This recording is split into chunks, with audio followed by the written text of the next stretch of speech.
Ethical Perspectives on the News is produced by the Interreligious Council of Linn County, which is solely responsible for its content.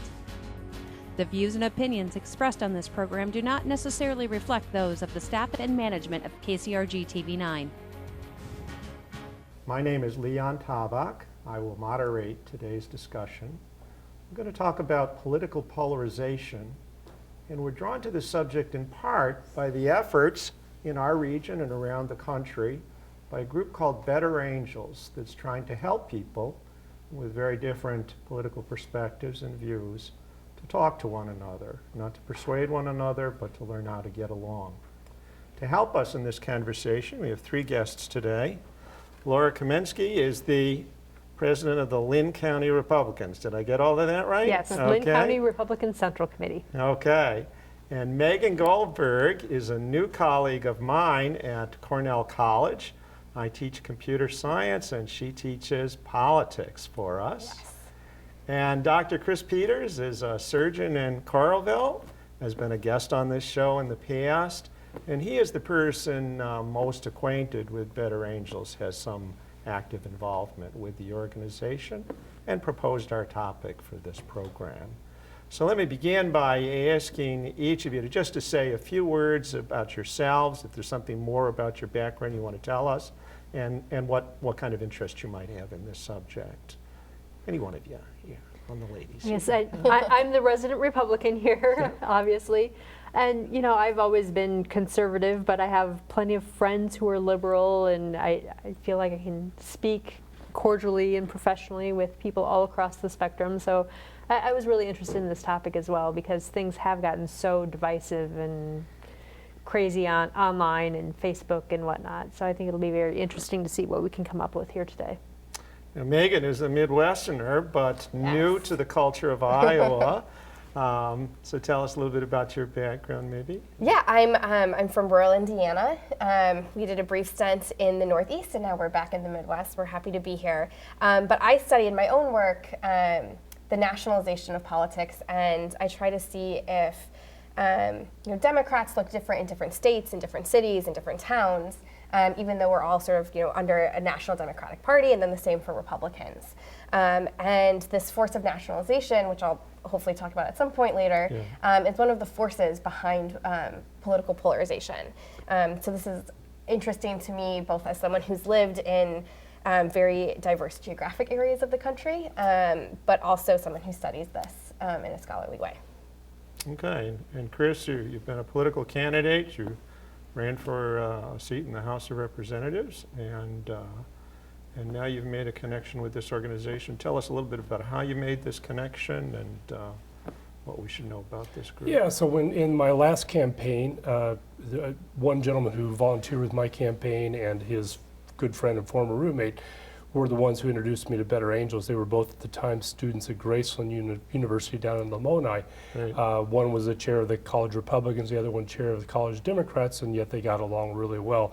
And they are actually the ones that first brought Better Angels to Iowa, because they were thinking, how could we bring our ability to discuss in a cordial manner to our campus? And as it turned out, one of their professors had just read an article about Better Angels, the national organization, and so Christian and Anthony are their names, the former Graceland students, both kind of brought Better Angels to Iowa for the first time, and that's how I learned about it. So I stepped up about almost a year ago to be the state coordinator for Iowa for Better Angels. It's a volunteer position that has gone from about 5 to 10 hours a week of my time to 30 to 35 hours a week of my time. So maybe I'm not making the best life choices finance-wise, but it's been really rewarding in other aspects. Okay, now do either of the two of you, have you had some acquaintance with this organization, or were you learning about it with me here? I'm learning about it with you. What I know is what I've seen on Dr. Peters' Facebook page. So let me begin with you, Megan, here. So I read about this group, and I saw some overlap with what we try to do as teachers.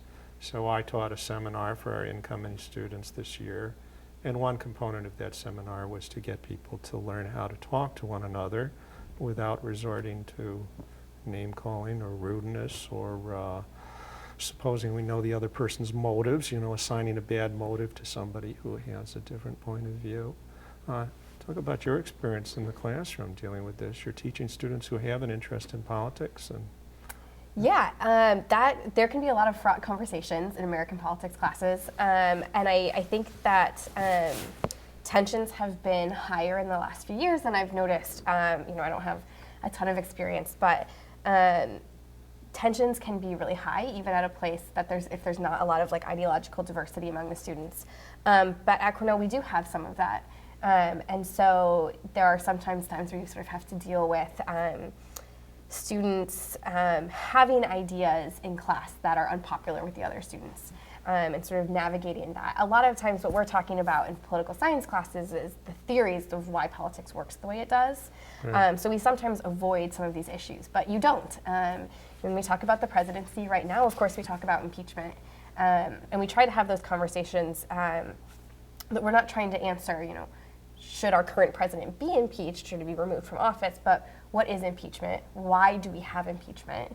And to what degree is this impeachment different than the previous ones? There aren't that many that we can study, but so I try to sort of put the focus on the theories, because what we really want to do is understand why politics works the way it does, instead of making it about people's political opinions. But I think still making sure that everyone is respectful of each other, as fellow students who all have similar intellectual curiosities and merits, that they still are able usually to talk to each other. so I saw on the reading about Better Angels that one of the leaders had written a number of books, including a book about marriage, and one of the chief leaders of the workshops is also a marriage counselor. There was this kind of marriage counseling analogy to the work they do. Why don't you tell us about that activity of bringing people together in a room and coaching them on how they might talk to one another? Sure. So the architect, if you want to use a good term for it, of most of the Better Angels activities is a gentleman named Bill Doherty, who is the person you're referring to, is at the University of Minnesota, and he's a family and marriage therapist. And basically the two co-founders of Better Angels reached out to Bill and said, is there something you could do to help maybe translate what you do for a family in trouble to a community in trouble regarding political polarization? And so the skills are very much the same. It's active listening, it's learning how to speak in a way that doesn't immediately put the opposing party on the defensive. It's creating an environment where there can be trust and open communication. And from there, then you can help dissolve some of these barriers that we have to talking about issues that I think we really do need to be able to talk about across party lines. And Bill Doherty's techniques have worked really well for those who are interested in finding them and using them. Some of the formulas I've seen Laura say that we should ask, how did he put it? Knowledge questions. Should he ask a person what he believes? I should be willing in these groups to say something critical of my own group, and then say something about how I think my group is making a positive contribution. I should qualify my statements by emphasizing it's my opinion rather than presume that it's a fact over you, and so on.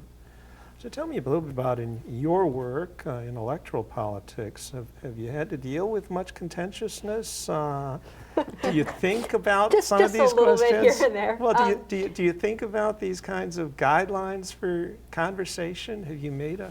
Well, one of the things we talk about with candidates a lot is, you are trying to win people over to your side. Why should they vote for you? Why is your opinion, what you want to do, the correct thing? And one of the biggest things is something, we've mentioned college Republicans. A couple years ago when I was in college Republicans, there wasn't this automatic assumption that you don't want to do this policy thing that I want to do because you hate people. Or I don't want to expand spending for Medicare because I want poor children to die. No, that's not the case. I like children. I'm involved in things, and trying to get a little bit past that and get into the deeper, okay, this is what I actually think, not the soundbite you heard. And then also why? What is motivating that? That, I do believe we should be helping poor people. I just think this other way would be a better way to help them. So we've got somebody who apparently talks to candidates, somebody was a candidate, somebody wants to run for office. What kind of advice do they get from their political party? What kind of support that might make these conversations better? Well, I lost twice, so they'd probably say don't follow Peter's example, I think. I think what people are looking for broadly, they want somebody they like, feel like they can trust, and hopefully they would agree with them on a couple policy issues. That will be enough for most people to vote for a given candidate. But at this stage of the game, with the polarization, you really have to be all on board one side or the other. And so I think those more basic values of likability, trustworthiness, et cetera, have become secondary to where your allegiance lies.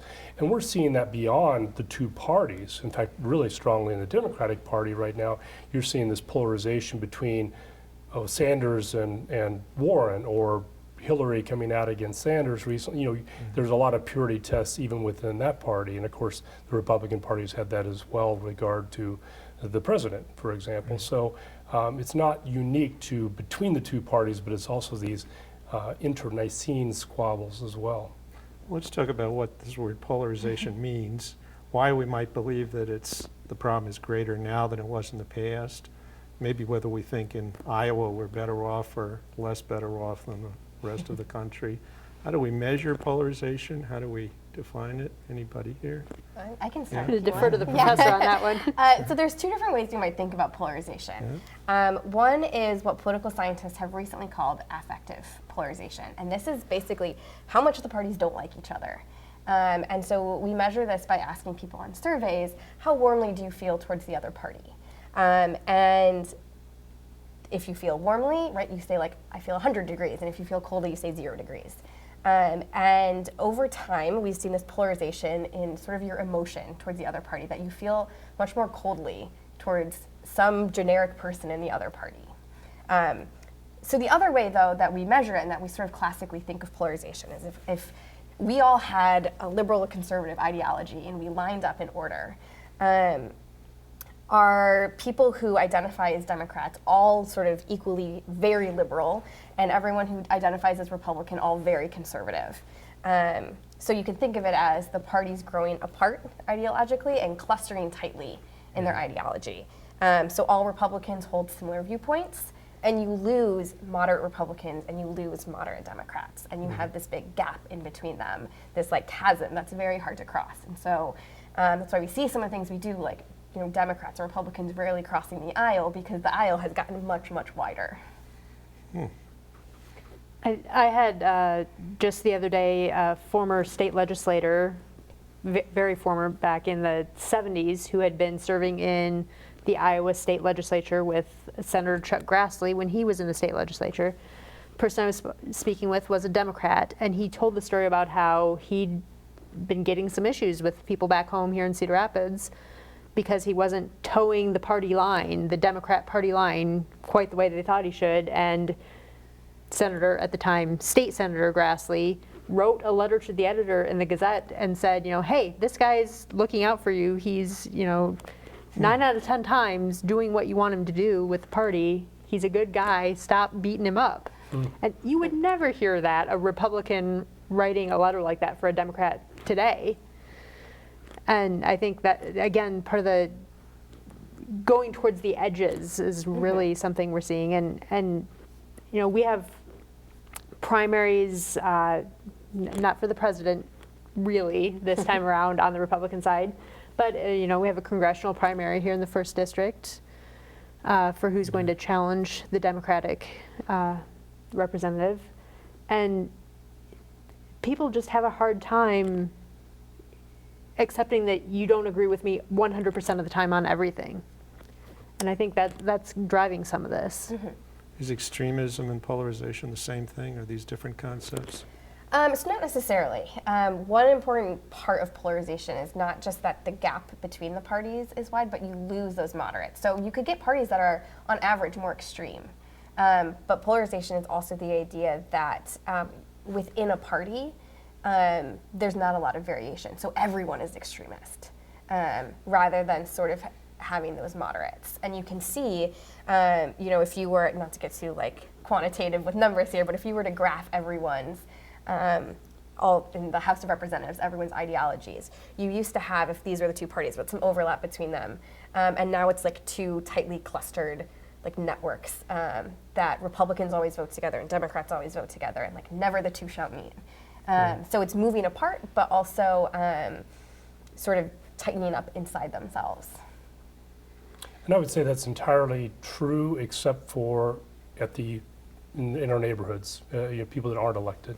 I think we actually see that there's a lot of variation within a given group of Republicans, a lot of variation with people who identify as Democratic, a lot of shared values between them. And that's what we find in our workshops. So what we really try and do, having differences of opinion is fine about a policy issue, having a different opinion about how we should provide health care or deal with immigration, that's perfectly okay. What we want to really do is dial down that affective polarization, that hatred of the other, that being able to classify someone who differs from you politically as something less than human, something less worthy of respect, and finding areas of consensus. So that's kind of what we try to do with Better Angels. And when we do this, we actually find that, take a given issue, say illegal immigration, there's a lot of agreement. Most people agree, most Democrats are not for open borders. Well, a lot of Republicans are, while they want to secure the border, are skeptical that a big wall is necessary over the entire, there's a lot of areas of agreement there. And finding ways to work around these problems requires some consensus building. And it's important to realize, I think, really critical, is that we're never going to vanquish the other. Republicans are not going to vanquish the Democratic Party or vice versa. They're still going to be there, and they're going to be back the next election cycle. We see this time and time again. So I think a lot of everyday Americans, everyday Iowans are kind of just tired of the nonsense and would like our elected officials of both parties to find solutions to the common problems we all face. So Laura, I have a favorite story I like to tell. We have a parade in Mount Vernon every summer, like a lot of Iowa towns. And one year I went to the parking lot of our athletic center to line up for the parade. I put myself with the Linn County Republicans. And while I was standing there, I saw some of my friends on the faculty in the circle with the Democrats. So I went over to say hello. And my colleague on the faculty introduced me to some of his friends, his Democratic friends in the circle. Well, this is Leon. He's not going to be marching with us, but he's okay. And then the person to whom he introduced me pushed his finger into my chest and said, "Do you believe in climate change?" It's like, yes or no, you're in our camp or you're not in our camp. There was going to be one question that determined whether I was a good person or a bad person. No hello, no how are you, what do you teach at Cornell, nothing like that. Is that a common experience? To a certain extent, I think so, yeah. When I was getting ready to come today, I was trying to think about, I have a number of friends who are not Republicans. Shocking, I know. But, when you know someone and know more about them than just what box they check on an issue or two, you have a lot more to appreciate about them. And, we can have agreeable disagreements, discussions where we're not totally on the same page. But so many people have gotten so wrapped up in politics lately that, whatever issue it is that is their favorite issue, if you disagree with them, you're a bad person and they don't need to know any more about you. And it's just kind of confounding to me how you can simplify people that much.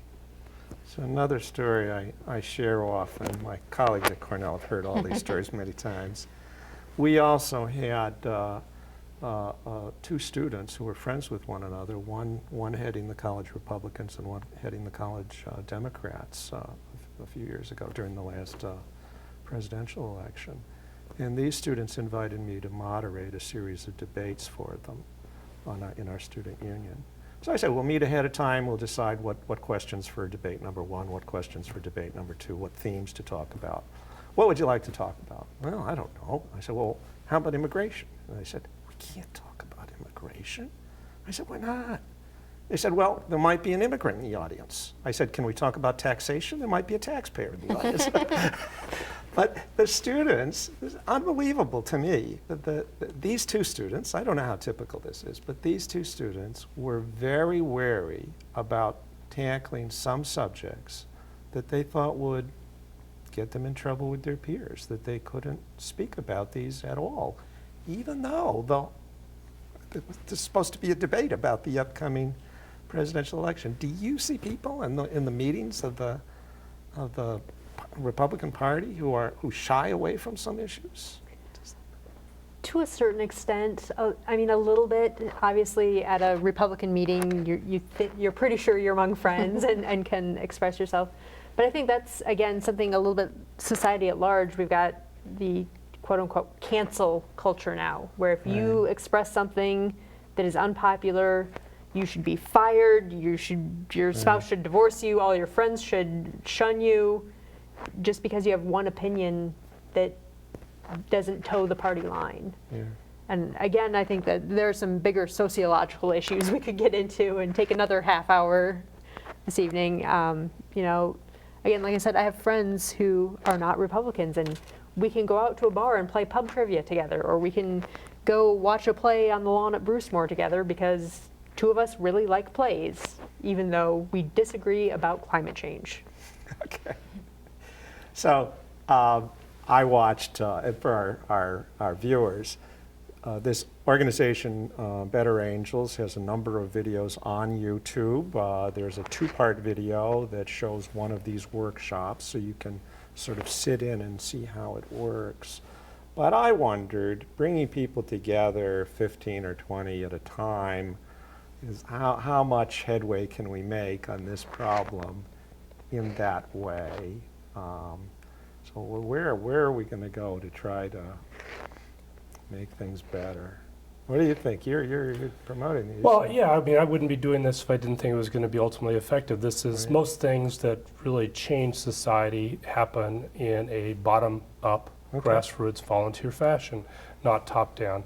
And it doesn't require everybody to be enlightened or woke, I guess is the current phrase now. Yeah. But you need to get enough. So you get a few people that maybe go through a workshop, for example, learn some new listening and speaking skills, and then translate into their daily practice in their own lives. We are really good at aping behaviors we see and admire. We're also good at aping behaviors we don't like sometimes, unfortunately, especially if you're a toddler. But but you know, we can do a really good job of emulating people we admire. So if we have role models out there showing a better way forward of how to talk about issues, to listen to others with the intention of understanding and not demonizing them, we can make a difference one person at a time. I think that's ultimately how you get any meaningful, sustainable change. If I could, I'll just make a quick plug for our website. So Better Angels in Iowa has been very active in the past year or so. Better Angels Iowa, all run together. BetterAngelsIowa.org is our website. Okay. You can find about upcoming events, to include a fundraiser we have coming up on February 6th, the Big Grove Tap Room in Iowa City, and documentary viewings and other kind of things, as well as a lot of the videos you mentioned. Okay. Okay. I was very pleased to hear about the founding of the organization, about a counselor, because I've been a trained mediator at different times in my career. And I think I've seen firsthand, if you get people, you know, a couple going through a divorce or something, to sit down and just talk to each other about, okay, you learn all those communication techniques. Okay, what I'm hearing you say is, or you know, all those kinds of things that, you know, let's check in with each other, make sure we're understanding what the other person is trying to say as well. Yeah, I think one of the hurdles is a lot of this is driven by elite cues. Right, which is a fancy political science way of saying we pay attention to what other people say. And we should pay attention to what our leaders say. So, because as it turns out, like most of us, all four of us are here because we care about politics and we're politically active. Probably, I would hope, right? But for most ordinary citizens, politics is not their top priority. They don't have a lot of time to think about it, right? And so when you don't have a lot of time to think about an issue, you ask your friends, or you read about it quickly. And so people are always looking for shortcuts to take to figure out what their opinions are. And so, right, one easy way to do that is to listen to what high-profile members of your parties are saying. And so a lot of how we see sort of that effective polarization is driven by party leaders not liking each other and demonstrating that dislike. I mean, if you hear the language our leaders talk about each other with, it's shocking sometimes. And that's trickling down to us because we take that, we hate the people that people we like hate, right? So if you support President Trump and you see he hates people, you hate them too. So that trickles down, and then so do these very short policy prescriptions, right? You are anti-immigration or you are pro-immigration, you are pro-life or you are pro-choice. And so, you talked about in your neighborhoods you don't see this polarization, and the data bear that out as well. That if you look at this affective or emotional polarization, it might be high. But when you look at what people actually believe about issues, the polarization trend isn't as strong among like real people. That we have these shortcuts that we take and these short issue positions, but in reality we're not totally polarized. Even on, it's a little bit different now, but there were some studies done. There's a book from like 2008 or 2010 called The Myth of Polarization. And it looks at very high profile issues like abortion and shows that the vast majority of Americans take a middle ground position on what seems like it should be an incredibly divisive issue. So a lot of these conversations, right, what has to happen is you're overcoming this hurdle of them repeating and absorbing and then repeating all of these messages they hear from our political leaders. So I'm casting blame on them, but that's sort of the hurdle we have to get over. There's some blame that's worthwhile there. Yeah. I think most on most issues, people fall somewhere along a bell curve, right? With most people clustering kind of in the middle on a given issue.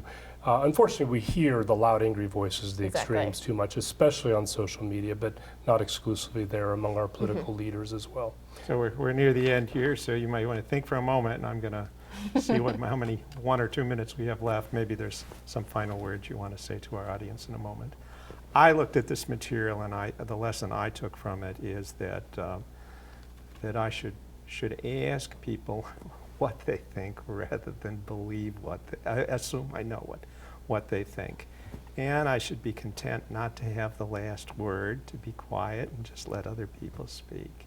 And not be too quick to think that I'm going to persuade somebody. I think there are times when I want people to know where I stand. If everybody around me has one opinion, I might want to say, well, not everybody holds that view. But taking an active interest in what other people think and hearing their reasons, I think, is part of the message of this organization. Do you have any words you want to give the audience? I think we've got 30 seconds for each of you. I would agree. I think people need to actually go out to the neighborhood picnic or stay at coffee after church and talk to some people. Don't just live your life behind your cell phone and shut off from other people. All right. I think we're at the end of our half hour already. So thank you very much for joining us. Thank you for joining us. And we hope to see you next time on Ethical Perspectives on the News. Good day.